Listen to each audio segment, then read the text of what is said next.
नमस्कार, खबर अपडेट के खास कार्यक्रम 1 मिनट पूरी रिपोर्ट में आपका स्वागत है। मैं आपके साथ कमल कौशिक। आज इस बुलेटिन में सबसे पहले बात करेंगे एक हैरान कर देने वाली खबर की। दिल्ली के अक्षरधाम मेट्रो स्टेशन पर चौंकाने वाला एक मामला सामने आया है, जहां पर अक्षरधाम मेट्रो स्टेशन पर उस समय हड़कंप मच गया जब एक लड़की ने मेट्रो स्टेशन की छत से छलांग लगा दी। दिल्ली के अक्षरधाम मेट्रो स्टेशन की छत से एक लड़की ने छलांग लगा दी। हालांकि लड़की को बचा लिया गया है। सीआईएसएफ और पुलिस की सूझबूझ से लड़की की जान बच गई। दरअसल दिल्ली के अक्षरधाम मेट्रो स्टेशन पर वीरवार को उस वक्त हड़कंप मच गया जब सीआईएसएफ के जवानों ने लड़की को दीवार पर देखा, जिसके बाद जवानों के हाथ पैर फूल गए और आसपास मौजूद जवानों ने लड़की को समझाने की कोशिश की, लेकिन लड़की बात मानने को राजी नहीं हुई। वहीं इसके बाद सीआईएसएफ के जवानों ने लड़की को बातों में उलझाए रखा, तो दूसरी तरफ दीवार के नीचे बाकायदा एक चादर लेकर सीआईएसएफ के जवान पहुंच गए और लड़की को चादर के सहारे बचा लिया गया। वहीं छलांग लगाने वाली लड़की मूक बधिर बताई जा रही है। हालांकि फिलहाल लड़की की तबीयत ठीक है। अब ये भी पता लगाने की कोशिश हो रही है कि आखिरकार लड़की ने ऐसा कदम क्यों उठाया। सीआईएसएफ जवानों की सूझबूझ से लड़की की जान तो बच गई, लेकिन सवाल बरकरार है कि आखिरकार इस युवती ने ऐसा क्यों किया है। आगे बढ़ते हैं, पानीपत की बात करेंगे। यूं तो संविधान निर्माता बाबा साहेब भीमराव अंबेडकर का अनुयायी देश का हर एक नागरिक है ही, लेकिन पानीपत में बाबा साहेब भीमराव अंबेडकर के प्रति दीवानगी कुछ ज्यादा ही देखने को मिली है, जहां पर एक दूल्हा सर पर सहरा बांधकर सचिवालय में बाबा साहेब के स्मारक पर पहुंच गया। उसके बाद क्या हुआ, देखिए 1 मिनट में। महंगाई की मार कम होने का नाम नहीं लेती। आम आदमी पर महंगाई की एक बार फिर दोहरी मार पड़ी है। एक बार फिर सीएनजी पीएनजी के दामों में बढ़ोतरी हुई है।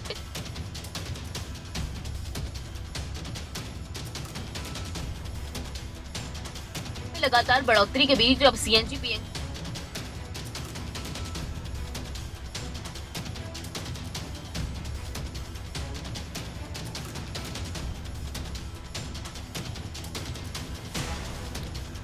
कुल मिलाकर देखा जाए तो एक तरफ महंगाई है और जो रिपोर्ट का जिक्र हमने किया उसके बारे में भी बाद में हम जरूर आपको बताएंगे और दिखाएंगे भी। आगे बढ़ते हैं, गुरुग्राम के सेक्टर 82 की एक वाटिका इंडिया नेक्स्ट सोसाइटी में मारपीट का एक मामला सामने आया है। आरोप है कि यहां पर बाउंसर्स ने महिलाओं से मारपीट की है। मारपीट का सीसीटीवी भी सामने आया है। आखिर यह झगड़ा क्यों हुआ, देखिए।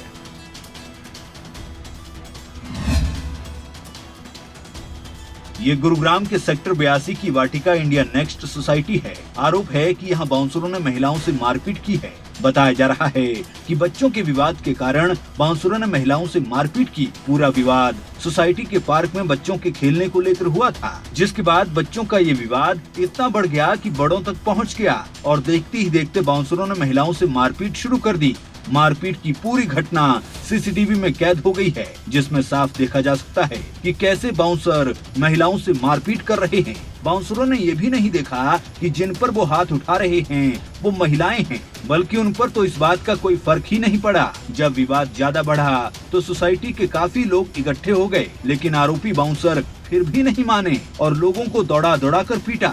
मामले की जानकारी पुलिस को दी गई, जिसके बाद खिड़की दौला थाने में विभिन्न धाराओं के तहत मामला दर्ज किया गया। पुलिस ने मामले की जांच शुरू कर दी है, लेकिन इस घटना ने सभी को सकते में डाल दिया है। बाउंसर्स मौके से फरार हो गए थे। पुलिस जांच में जुटी है कि आखिरकार बाउंसर्स ये कौन थे, किसकी सुरक्षा में तैनात थे, सोसाइटी में बाउंसर्स का क्या काम था और आखिरकार इन्होंने महिलाओं से मारपीट ऐसा क्या कर दी। छोटे से विवाद को लेकर इसके पीछे की वजह पुलिस जानना चाहती है। आगे बढ़ते हैं, बात करेंगे कुरुक्षेत्र की। कुरुक्षेत्र के युवक की जो तंजानिया में था उसकी मौत हो गई। हालांकि मौत से अभी तक पर्दा नहीं उठा। 1 मिनट की रिपोर्ट में देखिए कि आखिरकार ये पूरा मामला है क्या। कुरुक्षेत्र के रहने वाले इस परिवार ने बड़ी ही उम्मीदों के साथ घर के इकलौते चिराग संजोत को तंजानिया भेजा था। परिवार को उम्मीद थी कि बेटा कुछ कमाई करेगा तो घर का खर्चा चलेगा, बुढ़ापे के लिए परिवार के पास कुछ जमा पूंजी बचेगी। लेकिन आज ये परिवार इंसाफ की गुहार लगा रहा है। आज परिवार संजोत की एक झलक देखने के लिए भी तरस रहा है, क्योंकि जिस बेटे को इन्होंने विदेश भेजा था उसकी संदिग्ध मौत हो चुकी है। परिजनों के आरोप है कि संजोत की हत्या की गई है। परिजनों की गुहार है कि संजोत के शव को वापस लाया जाए। वहीं परिजनों के आरोप है कि एजेंट ने संजोत की पैसों के पीछे हत्या की है। उस पे हमने FIR लॉन्च कर दी है और इन्फॉर्मेशन हमारे पास ये आई थी कि तजानिया में वो उसने सुसाइड किया है। उस पर FIR लॉन्च होगी और जो वहाँ से मैसेज आया था उस पर हमने इनको सूचित कर दिया था कि उसने वहाँ सुसाइड किया है। FIR लॉन्च होगी, उस पर हम कार्रवाई कर रहे हैं। विदेशी धरती पर अपने की मौत का सदमा परिवार सहन नहीं कर पा रहा है और यकीन नहीं हो पा रहा है कि ऐसा कैसे हो सकता है। इसलिए पुलिस अब मामले की जांच भी कर रही है और विदेशी धरती पर वहां के प्रशासन से संपर्क साधने का प्रयास भी हो रहा है। आगे बढ़ते हैं। बात उस महंगाई की जिसने जीना मुहाल कर दिया है। आम आदमी रोजाना ये उम्मीद करता है कि आज तो महंगाई से थोड़ी राहत सरकार देगी या किसी भी तरह भी मिलेगी। कंपनियां जरूर पेट्रोल डीजल के दाम बढ़ा चुकी है, लेकिन राहत की खबर वहां से भी नहीं आ रही है। कभी दाम बढ़ते हैं, कभी नहीं बढ़ते, लेकिन महंगाई जस की तस बनी हुई है। लेकिन अब महंगाई की लगातार मार झेल रहे आम लोगों के लिए दोहरा झटका भी लगा है। IGL ने अब CNG PNG के दाम बढ़ाने का निर्णय लिया। कितनी बढ़ोतरी हुई है देखिए 1 मिनट की रिपोर्ट में। महंगाई की मार कम होने का नाम नहीं लेती। आम आदमी पर महंगाई की एक बार फिर दोहरी मार पड़ी है। एक बार फिर CNG PNG के दामों में बढ़ोतरी हुई है। इस बार IGL ने CNG PNG की कीमतों में इजाफा किया है, जिसके बाद लोगों की जेब पर बोझ और बढ़ गया है। सब्जियों के दाम में लगातार बढ़ोतरी के बीच अब CNG PNG के लिए भी लोगों को ज्यादा कीमत चुकानी होगी। बात करें CNG की कीमतों की, तो दिल्ली में CNG की कीमत में 2 रुपए 5 पैसे की बढ़ोतरी की गई है। दिल्ली में CNG की कीमत अब 71 रुपए 61 पैसे पर पहुंच गई है। वहीं नोएडा, ग्रेटर नोएडा और गाजियाबाद में 74 रुपए 17 पैसे पर CNG बिक रहा है। गुरुग्राम में CNG की कीमत 89 रुपए 94 पैसे, तो वहीं रेवाड़ी में CNG की कीमत 82 रुपए 7 पैसे है। करनाल और कैथल में CNG 80 रुपए 27 पैसे पर बिक रहा है, तो वहीं कानपुर, हमीरपुर और फतेहपुर में 83 रुपए 40 पैसे।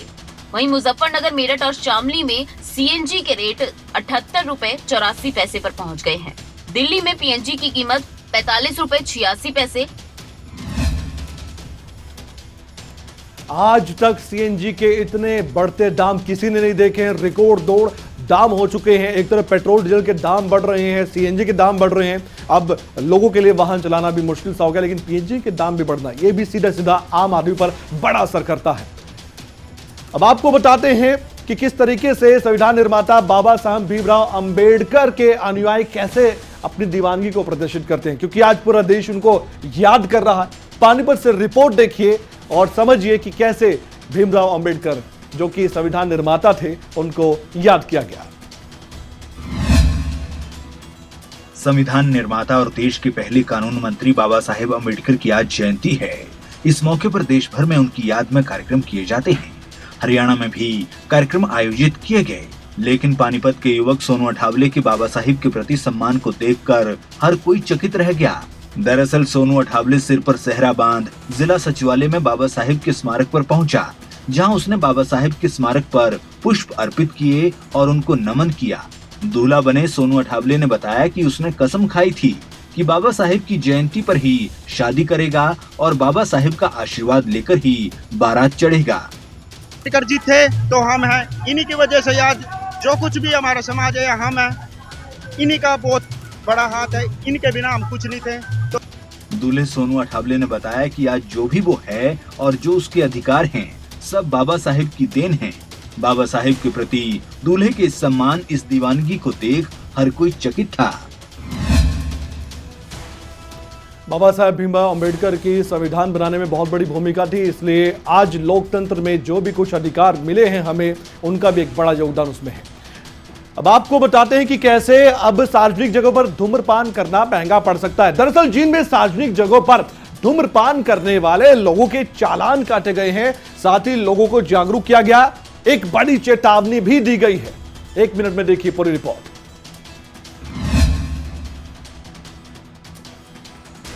अब सार्वजनिक स्थानों पर धूम्रपान करना महंगा पड़ सकता है, क्योंकि धूम्रपान करने वाले और बेचने वाले 19 लोगों के जींद में चालान किए गए हैं। स्वास्थ्य विभाग ने राष्ट्रीय तंबाकू कंट्रोल कार्यक्रम के तहत छापेमारी अभियान चलाया था।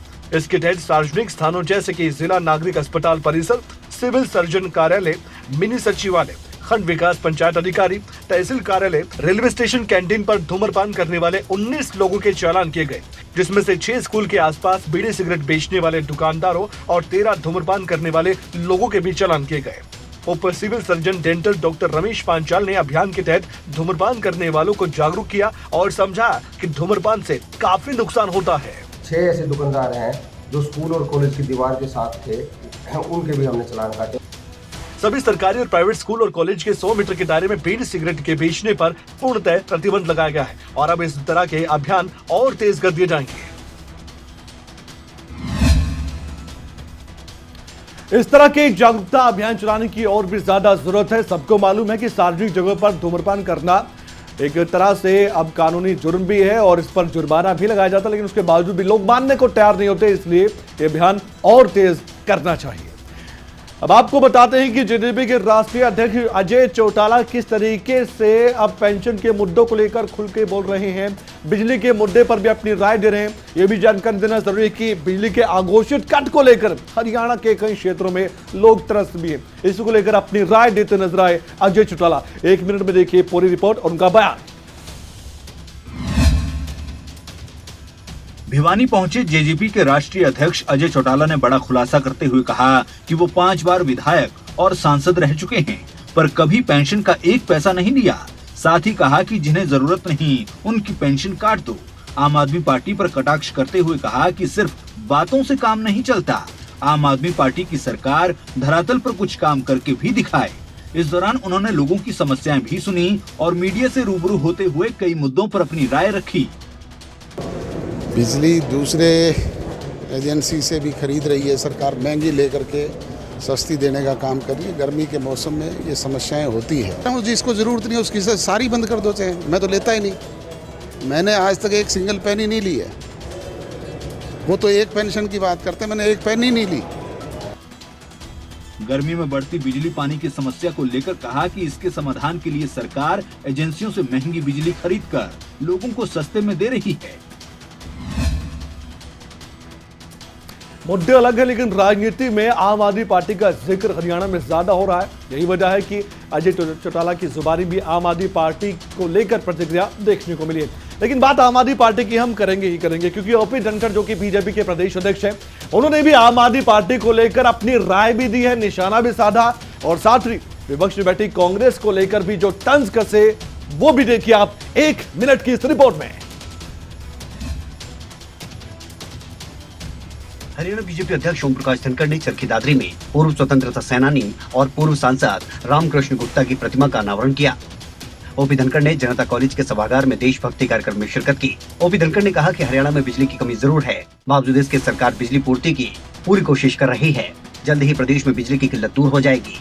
ओम प्रकाश धनखड़ ने आम आदमी पार्टी के हरियाणा में बढ़ते कुनबे को लेकर कहा कि आम आदमी पार्टी की पंजाब को छोड़कर अन्य प्रदेशों में जमानत जब्त हुई, उनका देश में कोई जनाधार नहीं।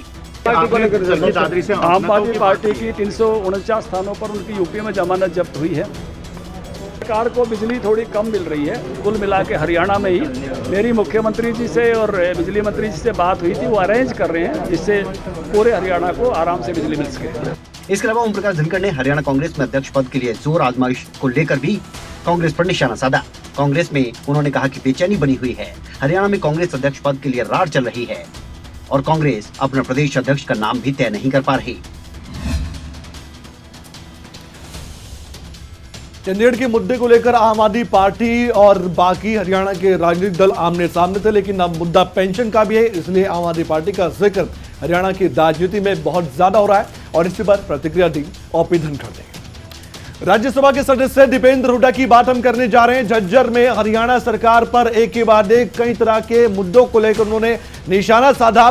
दीपेंद्र हुड्डा ने सरकार को किन किन मुद्दों पर घेरा, देखिए 1 मिनट की इस रिपोर्ट में। झज्जर में राज्यसभा सांसद दीपेंद्र हुड्डा ने चिलचिलाती गर्मी में प्रदेश में हो रही बिजली किल्लत पर गहरी चिंता व्यक्त की। दीपेंद्र हुड्डा ने कहा कि हुड्डा सरकार ने खेतड़, झाड़ली, खानपुर और यमुनानगर में थर्मल पावर और फतेहाबाद में परमाणु बिजली प्लांट लगाकर प्रदेश को पावर सरप्लस और देश में सबसे सस्ती बिजली देने वाला राज्य बनाया। लेकिन दुर्भाग्य की बात है कि मौजूदा सरकार के नकारेपन के चलते प्रदेश में कोई नया प्लांट लगना तो दूर, लोग महंगी बिजली और पावर कट की मार झेल रहे हैं। हुड्डा सरकार के समय 5 बिजली पैदा करने के लिए कारखाने लगाए गए, 4 थर्मल लगाए गए। वहीं राज्यसभा सांसद दीपेंद्र हुड्डा ने खिलाड़ियों के लिए बनाई गई डीटी को लेकर भी सवाल उठाए। उन्होंने कहा कि खिलाड़ियों को हतोत्साहित करने का सरकार ने काम किया है। प्रदेश सरकार पर झज्जर के साथ विकास में भेदभाव करने का आरोप भी लगाया। इन दिनों दीपेंद्र हुड्डा सरकार पर जमकर बरसते नजर आ रहे हैं। मुद्दा कोई भी हो, प्रतिक्रिया वो अपनी देते ही हैं और साथ ही केंद्र सरकार पर ही बरसते हैं और हरियाणा सरकार को भी हर मुद्दे पर घेरते हैं। अब बात करेंगे छत्तीसगढ़ की। छत्तीसगढ़ के मुख्यमंत्री भूपेश बघेल ने 2 दिन में दूसरी बार प्रधानमंत्री नरेंद्र मोदी को चिट्ठी लिखी है। उन्होंने इस लेटर में जीएसटी क्षतिपूर्ति बढ़ाने की बड़ी मांग रखी है। 1 मिनट में देखिए पूरी रिपोर्ट। छत्तीसगढ़ के मुख्यमंत्री भूपेश बघेल ने जीएसटी अनुदान व्यवस्था को लेकर प्रधानमंत्री नरेंद्र मोदी को एक पत्र लिखा है। इस पत्र में उन्होंने मौजूदा जीएसटी अनुदान व्यवस्था को अगले 10 साल तक जारी रखने का अनुरोध किया है। सीएम भूपेश बघेल ने कहा कि जीएसटी क्षतिपूर्ति प्लान को आगे नहीं बढ़ाया गया तो राज्य सरकार को 5,000 करोड़ का नुकसान हो जाएगा। इसके अलावा राज्य के विकास कार्यों में भी इसका प्रभाव पड़ेगा। इसलिए भारत सरकार से जीएसटी कर प्रणाली की मौजूदा क्षतिपूर्ति अनुदान व्यवस्था को 10 साल जारी रखने की मांग की गई है। जितने साल रहे मुख्यमंत्री और वित्त मंत्री के रूप में, केंद्र का अंश अधिक होता था, राज्य का अंश कम रहता था। ये पहली बार है कि राज्य का अंश केंद्र का अंश बराबर है। इस बजट एक बार। दूसरी बात, रमन सिंह के समय से ही जो सीआरपीएफ के जवान यहाँ पदस्थ हैं और उसका पैसा जो उनके खर्चा है 11,000 करोड़ रुपया काट दिया गया। इससे पहले भी इस मुद्दे पर कई चर्चा हो चुकी है, लेकिन ये लेटर काफी महत्वपूर्ण है। अब जवाब क्या आता है इस लेटर पर, यह भी देखना बहुत इंटरेस्टिंग होगा। अब बात करेंगे यूपी की। यूपी के विधान परिषद चुनाव के नतीजे आने के तत्काल बाद योगी सरकार 2.0 ने 100 दिन का एक लक्ष्य निर्धारित करते हुए कामकाज शुरू भी कर दिया है। मुख्यमंत्री योगी आदित्यनाथ ने आवश्यक निर्देश भी दिए हैं, तो वहीं दूसरी तरफ अधिकारियों को सख्त निर्देश देते हुए कई बातें भी कही गई हैं। उत्तर प्रदेश में दोबारा सत्ता वापसी के बाद और अपना कार्यभार संभालने के बाद से ही मुख्यमंत्री समेत पूरी कैबिनेट एक्टिव मोड में है। नाथ की मौजूदगी में पूरे मंत्रिमंडल के सामने कृषि विभाग ने अपने आगे के 100 दिन के कामकाज की तैयारियों का प्रस्तुतिकरण दिया। बाद में मुख्यमंत्री ने आवश्यक दिशा निर्देश भी दिए। मुख्यमंत्री ने कहा कि जनहित की योजनाओं के लिए धनराशि की कमी नहीं है, लेकिन वित्तीय संतुलन जरूरी है। इसके अलावा दूसरी तरफ सीएम योगी आदित्यनाथ ने सरकारी अधिकारियों को निर्देश दिए हैं कि आमजन की शिकायतों का त्वरित संज्ञान लेते हुए उनका समाधान किया जाए। किसी भी कार्यालय में कोई भी फाइल 3 दिनों से ज्यादा लंबित न हो। मुख्यमंत्री योगी आदित्यनाथ ने सरकारी अधिकारियों को सभी कार्यालयों में नागरिक चार्टर को लागू करने और 3 दिनों से अधिक समय तक किसी भी फाइल को लंबित नहीं रखने के निर्देश दिए। उन्होंने जोर देकर कहा कि शासकीय कार्यालयों में हर अधिकारी कर्मचारी की समय से उपस्थिति होना सुनिश्चित की जाए। मुख्यमंत्री ने ट्वीट भी किया और कहा कि लेट लतीफी कतई स्वीकार नहीं की जाएगी। वरिष्ठ अधिकारियों की तरफ से औचक निरीक्षण किया जाए। लापरवाह और लेट लतीफ अधिकारियों और कर्मचारियों के खिलाफ कठोर से कठोर कार्रवाई की जाए। न्यूज डेस्क, खबरें अभी तक। यूपी के मुख्यमंत्री योगी आदित्यनाथ चाहते हैं कि यूपी देश में एक बड़ा मॉडल राज्य बने, इसलिए उनकी तरफ से सख्त निर्देश भी दिए गए हैं और साथ ही जितने भी काम योजना जो कागजों में है वो धरातल पर उतरे, उसके लिए भी एक टारगेट सेट कर दिया गया है। इन दिनों उत्तराखंड कांग्रेस में कई तरह के बदलाव देखने को मिले। चुनावी नतीजों के बाद कई दिग्गज नेताओं की राजनीतिक तौर पर जमीन खिसक गई, बड़े झटके लगे। उत्तराखंड के पूर्व मुख्यमंत्री हरीश रावत की सोशल मीडिया पर एक पोस्ट वायरल हुई है, जिसको लेकर कयास लगाए जा रहे हैं कि क्या उनका अब राजनीति से मोहभंग हो गया। उत्तराखंड विधानसभा चुनाव के नतीजे के बाद उत्तराखंड की सियासत में कई फेरबदल देखने को मिले हैं। चुनाव में बीजेपी ने फिर बाजी मारी तो कांग्रेस के हाल बेहाल हुए। खासकर कांग्रेस संगठन में खूब बदलाव हुए तो कई दिग्गजों की सियासी जमीन भी हिल गई। उत्तराखंड के दिग्गज नेताओं में शुमार हरीश रावत की राजनीति को भी तगड़ा झटका लगा है। राजनीतिक अनुभव भी उनके काम नहीं आया। यही वजह है कि अब लग रहा है कि जैसे हरीश रावत के पॉलिटिकल कैरियर पर कहीं ब्रेक न लग जाए। दरअसल इस बात के संकेत खुद उत्तराखंड के पूर्व मुख्यमंत्री हरीश रावत ने दिए हैं। विधानसभा चुनाव में हार के बाद कई तरह के आरोप झेल रहे हरीश रावत ने एक पोस्ट लिखी है। पूर्व मुख्यमंत्री हरीश रावत की इस पोस्ट से कयास लगाए जा रहे हैं कि क्या वो राजनीति से संन्यास लेने वाले हैं या फिर अब वो उत्तराखंड की राजनीति से खुद को दूर करना चाहते हैं। पूर्व मुख्यमंत्री हरीश रावत ने पोस्ट में लिखा कि मेरा स्वास्थ्य और मेरा राजनीतिक स्वास्थ्य अब दोनों परिवर्तन चाहता है। तो इस पोस्ट में क्या समझा जाए कि हरीश रावत उत्तराखंड की राजनीति में अब सक्रिय नहीं रहने वाले हैं, क्योंकि उनको हार का भी सामना करना पड़ा। जब वो मुख्यमंत्री थे तब भी 2 जगह से चुनाव कभी लड़े थे, तब भी उनको हार का सामना करना पड़ा था। तो ऐसे में अब उनके लिए इतने झटके पर झटके लगे हैं, तो आने वाले वक्त में देखना होगा कि क्या वो इन झटकों से उभरते हैं या फिर वाकई में संन्यास राजनीति से ले लेते हैं। अब बात करेंगे गुरुग्राम की। गुरुग्राम में दमकल विभाग ने फायर सर्विस डे मनाया है और साथ ही दमकल विभाग का फायर सेफ्टी वीक भी आज से शुरू हो गया है, जिसमें दमकल विभाग लोगों को जागरूक करने का काम करने वाला है। 1 मिनट में देखिए पूरी रिपोर्ट। गुरुग्राम के सेक्टर 29 स्थित फायर विभाग के ऑफिस में फायर सुरक्षा सप्ताह कार्यक्रम का आयोजन किया जा रहा है। इस दौरान लोगों को फायर संबंधी जानकारी दे उनको जागरूक किया जाएगा। लगातार बढ़ रही आग की घटनाओं के मद्देनजर हर साल इस कार्यक्रम का आयोजन किया जाता है। इसका मुख्य उद्देश्य यही रहता है कि लोगों को आग लगने की घटना के समय उन तमाम बातों का ध्यान रखना चाहिए जिससे वो बचाव कर सकें और सुरक्षित वहां से निकल सकें। कार्यक्रम के दौरान विभाग ने अपनी दमकल गाड़ियों के साथ शहर में मार्च भी निकाला। सोसाइटी में हम अवेयरनेस प्रोग्राम चलाते हैं ताकि फायर की घटना कम से कम हो, नुकसान कम से कम हो, जान माल का नुकसान कम से कम हो। इस बात को ध्यान में रखते हुए सबको लोगों को अवेयर करते हैं, यही हमारा उद्देश्य है। गर्मी के मौसम की शुरुआत के साथ ही गुरुग्राम में आगजनी की घटनाएं भी बढ़ गई हैं, जिसमें करोड़ों का नुकसान तो हुआ ही है, साथ ही एक शख्स की मौत भी हुई है। इसलिए दमकल विभाग इस मुहिम के तहत लोगों को जागरूक करने का काम कर रहा है। ऐसे कार्यक्रम चलाना बहुत जरूरी है ताकि लोगों को जागरूक किया जा सके, क्योंकि दमकल विभाग की हमारे समाज में भी, हमारे आसपास भी बहुत बड़ी भूमिका होती है, हमें भूलना नहीं चाहिए।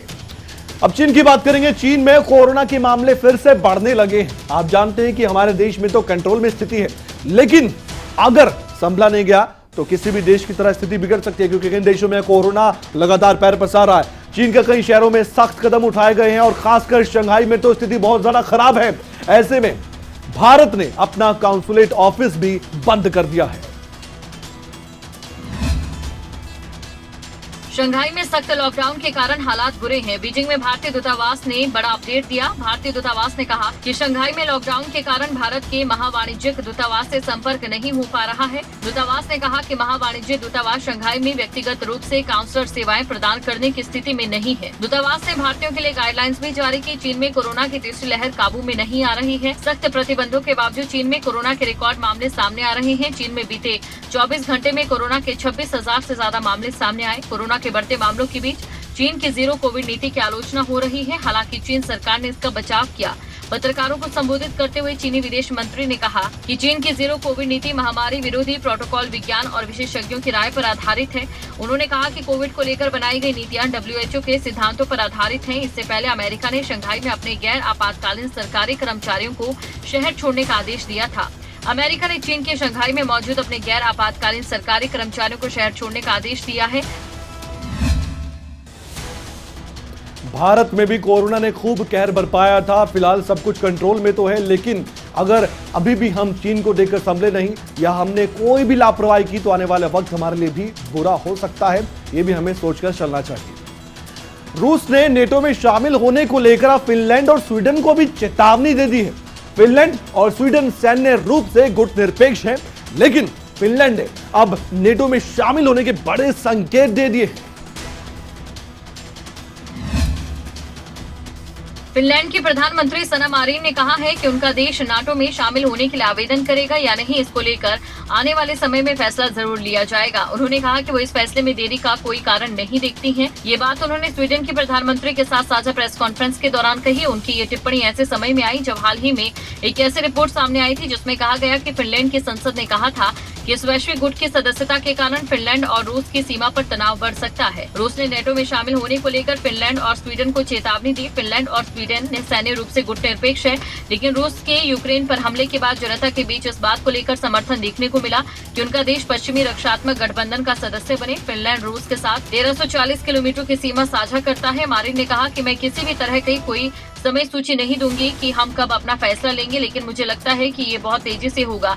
उन्होंने इस बात की ओर ध्यान दिलाया कि नेटो की सदस्यता फिनलैंड को आर्टिकल 5 की सुरक्षा की गारंटी देगी, जिसके तहत किसी भी सदस्य पर हमले को सभी सदस्यों पर किया गया हमला माना जाता है। स्वीडन और फिनलैंड अपने आप को नेटो में शामिल कर रूस की चेतावनियों से इतर कुछ बड़ा करना चाहता, लेकिन रूस यूक्रेन पर हमला भी कर रहा है, युद्ध छेड़ा गया है और अब स्वीडन और फिनलैंड और ज्यादा मुश्किल रूस की बढ़ाने वाला है। अब बात करेंगे रणबीर कपूर और आलिया भट्ट की। आप जानते हैं कि रणबीर कपूर और आलिया भट्ट की शादी हो चुकी है, एक दूजे के दोनों हो चुके हैं। परिवार के सदस्यों की मौजूदगी में रणबीर कपूर और आलिया भट्ट ने 7 फेरे लिए और शादी के बंधन में बंध गए। आलिया भट्ट रणबीर कपूर की दुल्हनिया बन चुकी है। उन्हें मिस भट्ट से कपूर खानदान की बहू के रूप में देखने के लिए हर कोई एक्साइटेड है। फैंस को भी इस दिन का बेसब्री से इंतजार था, जो फाइनली खत्म हो गया है। आलिया और रणबीर की शादी में पूरा कपूर परिवार शामिल हुआ।